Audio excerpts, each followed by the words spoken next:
Yo, let's get this started. Knicks, game 2 versus the Pacers. Here we go. Knicks country, we need to protect home court. Let's do it for Mitch. Let's do it for Bogey. Let's do it for Julius. Mitch and Julius were here from the start. They're the guys that really started this culture, and especially Julius. He came here first when nobody else wanted to. When it wasn't cool to be a Knick. When nobody wanted to come here. And when we hired Tibbs and we hired Leon, Julius was the first piece that we really got. Hold up, let me get this right. Let's see. And Mitch, he's been here from the start. Mitch has been on a 17-win team with the Knicks. Like, he's gone through it all in New York. It sucks that he's out. He's someone that deserves this run more than anybody else. And then for Achua now, it's next man up. It's what we've been doing all season. It's been one of the themes of our season. Next man up. Julius goes down. Josh Hart steps up. Mitch goes down the first time. Ihart steps up. And then we trade for Precious. Jericho Sims stepped up when we didn't have Mitch, and Ihart was starting in December. And before we traded for Achua, Achua gets here. He steps up. He was a throw-in in that trade. He wasn't someone. He wasn't someone that was expected to be like a top player in the trade. He's somebody that just expected to come here and be a reserve, especially with Tibbs, because Tibbs plays such a small rotation, short rotation, tight rotation, and he just didn't expect to play, and he didn't play once we got fully healthy. But when he did, he was on, and he showed it in Game 4. He was very good on defense. He blocked Embiid into the stands in the fourth. He just played all around very good defense. What I do need from him tonight is to get his offense going. There were a couple times in Game 4, which is the last time he played, where he had a wide open dunk, a putback dunk, and a wide open layup that he all missed. He needs to be better on the offensive end. And now just getting straight into some of my X factors for today, starting off with a bang, and then we'll go back and recap some of Game 1 and then get into what I think is going to happen tonight. My X factors for tonight: Deuce McBride needs to have a bounce back game. Number one over, absolutely. He only had 3 points in Game 1, but he's been better. He showed that he can have a 25-point game. Shout out Chillin' Martini and Neon Bandit 1. What's going on? Getting back to what I was saying, Deuce bounce back game. He had 21 points in Game 1 against the Sixers. His 3-point shot was on, and I know he can do it on any given night. Whenever his jumper is on, he's playing very good basketball, and you know that defense is very good. And that's the thing. We have Dante and Deuce, and a lot of the time, one of them is going to be on. And they both play tenacious defense, and they're both going to get after whoever they're assigned to. Dante talked about it after Game 6 against Philly. He said that guarding Tyrese Maxey and hounding Maxey, I think he was like 1 for 17 at one point in that game. He was 1 for 17 in that game, and Dante said that's what got him going. He wasn't playing well on the offensive side of the ball for most of the series, but then Tibbs switches him onto Halliburton, or Maxey at that point. He's on Halliburton right now, and he played very good the other night. He had 21 points. He had a huge 3 in the fourth quarter of that game, and that's what we need. We just need him to continue to play very well on the offensive end and keep pounding his defender on the defensive end. But if Dante doesn't play well, which is a very high possibility since he is such a streaky 3-point shooter. I love Dante. Great player, not cocky at all, very humble. But if he doesn't have a great game, Deuce will be there to step in. And hopefully his offensive game is on, but we know his defense is gonna be good. Why do I have a Quickly uniform? You know what that is. Quickly's the guy, bro. Signed it. That's my guy, Quickly. Jalen Brunson, Josh Hartchance. Oh man, you gotta wait. You gotta wait till game time. It's gonna be going crazy in the Garden tonight. Game 2. We're gonna protect home court, take care of home court advantage. Nah, not here though. Nah. Getting to my second X factor of the game. Tibbs should play Alec Burks for 2 minutes in the first half. Jeez, why you want me to chant so much? Oh my god. Nah, I'm not chanting. Shout out y'all for saying in the chat though.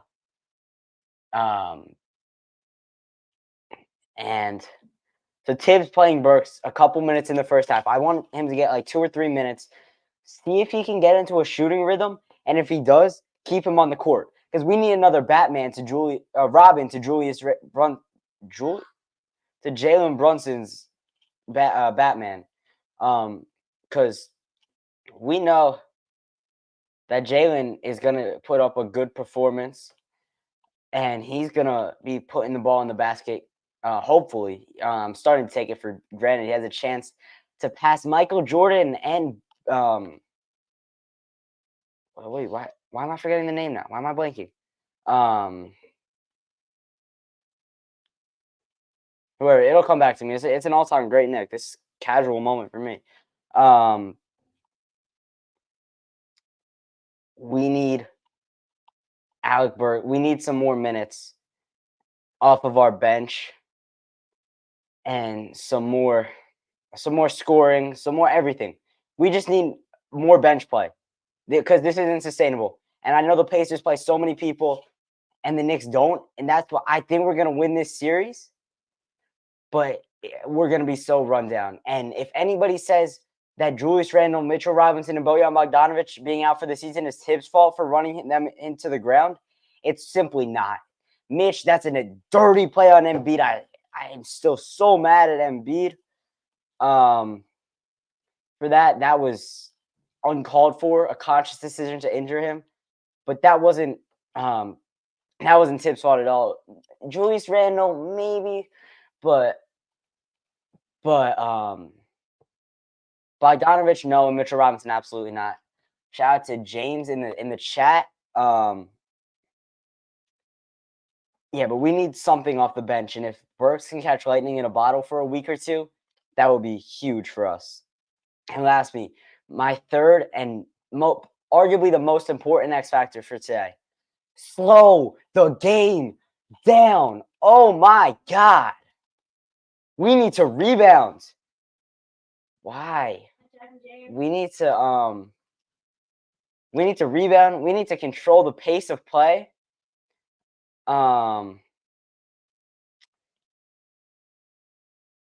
And we just need to slow the game, though. We can't let the Pacers get out and run. We can't let them just do whatever they want. Miles Turner hit a couple shots. We can't leave him open. And this is a reason I kind of like Achua in this matchup. I do. He's more athletic. He's more and he's going to be better he's going to be better on Miles Turner and maybe Isaiah Jackson, who killed us in the first half of game 1. I mean, that was just not good. Just not good at all. All right, those are my X factors. I'll circle back around to it at the end of the stream. We're already at 7:32. Getting into some of game 1.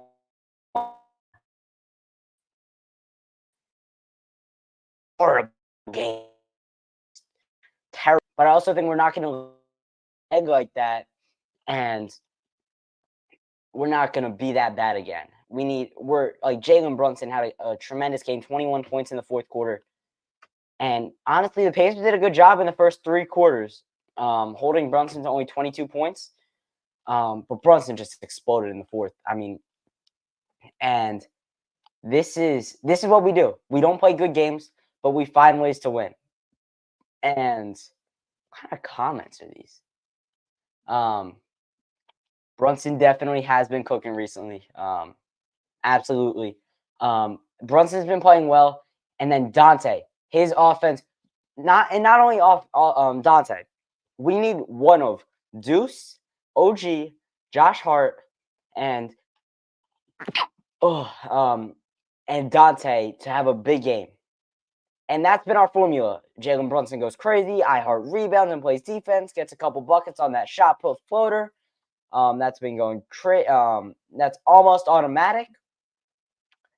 And then somebody else steps up with 21 to 25 points a game. Josh Hart just had 24 in game 1, a playoff career high for him. But we need one of those people to step up in a big way.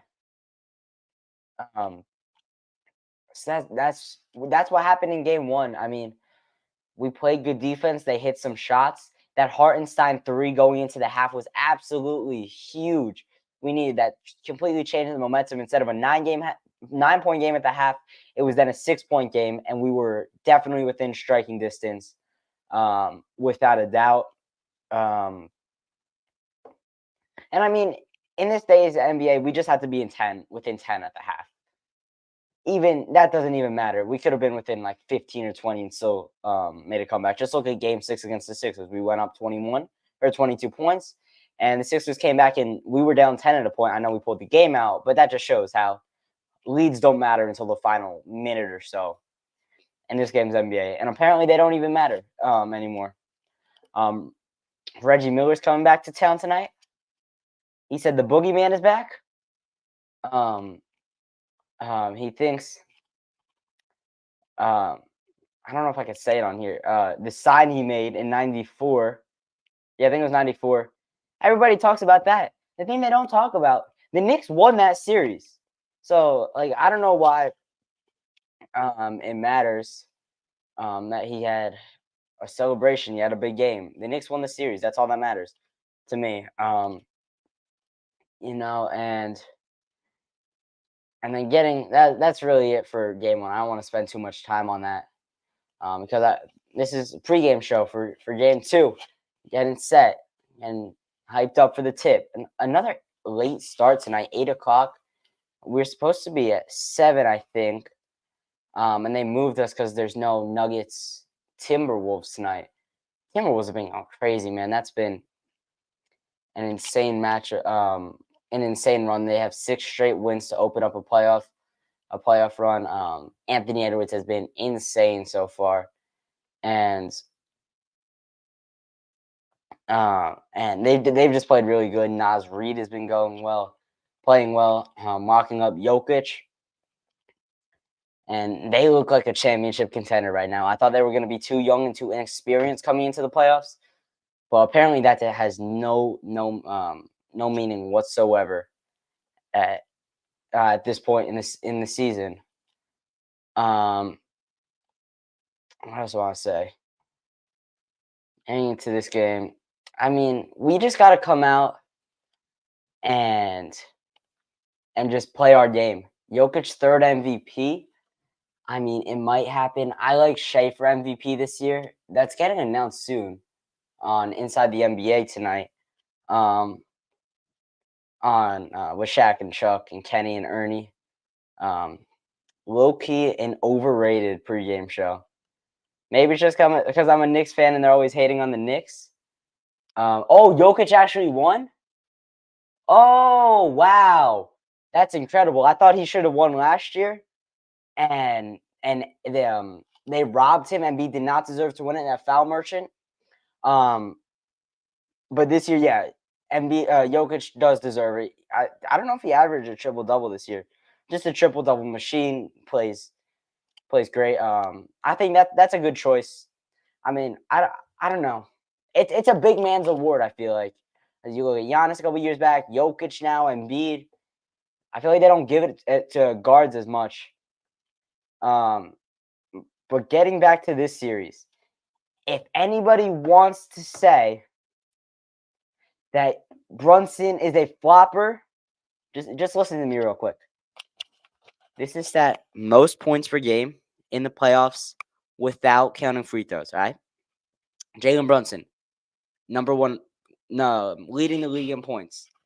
27.6 a game without free throws. Anthony Edwards is number 2, 26.3 a game.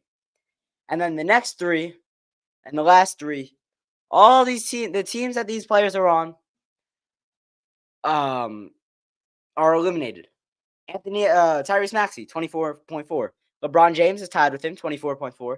And Anthony Davis rounding it out with 23.6.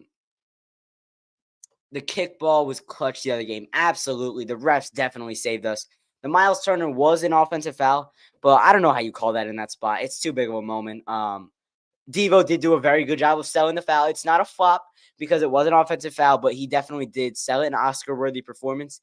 And I don't know how the refs didn't call it a kickball, and that was just terrible. So we got away with one there. And I absolutely love how Rick Carlisle and Miles Turner handled themselves in post-game interviews. Same with Tyrese Halliburton. They didn't go and pout and say they're going to win the series. Rick Carlisle went in there and said, yeah, we don't expect to get calls in here. This is their home building. Somebody said that just that play doesn't determine the game and they got to be better. I mean, it was we got away with one, and that happens sometimes, and it's gonna happen in sports. It just happens. All right, another stat. This is from Game 1 on Monday night. The Knicks in the 43 and a half minutes that Jalen Brunson played basketball, plus 12. In the 4.5 that he didn't play, minus 8. He's such a big part of our team, and if he wasn't on it, we would actually be so bad it'd be like unbearable to watch. We wouldn't even be close to a playoff team. We'd be threatening on 17 wins, another 17-win season without Jalen Brunson. The King of New York, just an absolute GOAT in a lot of Knicks fans' eyes, including my own. All right, getting to something Tibbs said earlier today. Fred Katz, Matthew, somebody asked Tibbs if Alec Burks could play tonight, if he was considering playing Alec Burks tonight. Tibbs said, that's a possibility. Then he asked if Shake Milton was a possibility for tonight. And then Tibbs says, everyone is a possibility. And looping back around and saying one of my X factors, Tibbs playing Alec Burks, it could happen. It very well could happen. And I think they should, just for a couple minutes. If he misses a shot or two, you pull him out immediately. I mean, you do pretty much the same thing that you did with Deuce a couple nights ago. And if you give him a short leash, if he misses, he's done. Because he's not like a great defender or anything, and we have better defenders that we can put in the game. And the only reason we do it is if we could steal a couple minutes of Brunson being on the bench, because he needs his rest. He's going to get exhausted.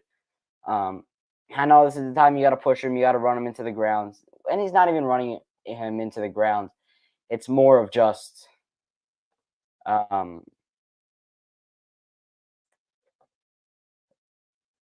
just playing ball, playing a lot of basketball. Shout out Tim. Just playing ball and going as hard as you can for 48 minutes every single game. But he needs a couple minutes off the bench.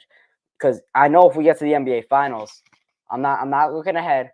He's going to be playing all 48 minutes in every single game. And I thought Josh Hart was going to in this series, but he's not. And Josh Hart has not sat a single second in in second halves of this in the whole playoffs this year. So that just shows he's got a motor, unstoppable motor. He said the Mike and Nikes are what keeps him going. That's what gives him energy. And somebody asked him, a reporter asked him in his post-game press conference, what makes him tired? He said, arguing with his wife. This dude is just, it's just pure comedy between Josh, between Dante, between Jalen. And this is what I think. They have a good balance. They have fun playing basketball, and it's not too locked in all the time. But once they get on the court and once they get going, it is straight basketball, straight business, getting to work and getting wins. But off the court, they're boys. They have a lot of fun, which you love to see. Another thing, like I love Amari Stoudemire. Not Amari. Was it Amari? No, Starberry. Stephon Marbury was in there with John Starks the other night after I think it was Brunson knocked down 2 free throws with like 30 seconds left. They're both like right under the hoop, telling them to foul up. However much, I think they were up 5 at this point. No, they were up 4. And then Hi, Tim and Jack. I love Josh too. I love Josh. He's a dog. He's a dude, and he does damage. Shout out Tommy Lugauer. And what was I saying? Josh Hart. He just has an Marbury and John Starks. I love that all the former players have been so involved in this run. It's been incredible, and it's just got a special feeling this year. Like this year feels different. Last year we did not expect to be in this kind of situation. This year we've shown it all throughout the year. We've been consistently a top team in the league after trading for OG. Like we're supposed to be here. We're supposed to be doing what we are doing right now. And it's been so good. Couple more things here. Just getting back to some of the one more like continuing with the X factors. And Precious Achua, I mentioned him earlier as an X factor, and I just want to keep talking about him because, dude, he's got got an argument in the chat. We can't have that bad language in the chat. Put user in timeout. What was I gonna say? Achua. He definitely matches up better here. He's more athletic. And I think even moving, if we get to the Celtics and we have to guard KP, because KP seems like he's coming back. Joe Mazzulla said it's better than he thought. His injury, which not great for the Knicks since we do not match up with him well. Unblock me in the comments now. Right now. Get out of here. What's up, brother? Check Tuesday. Achua definitely matches up better with Miles Turner in this matchup because he can guard on the perimeter a little bit, and Porzingis because he can do the same thing. So I like that. And I love Mitch, dude. He's such a good rebounder. Hustles a ton. And just overall a very solid player.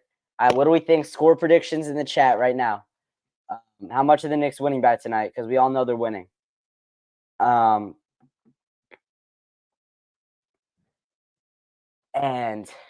because we know they're winning tonight, they're going up 2-0 and taking a 2-0 lead back to Indiana. Like, who's going to Indiana?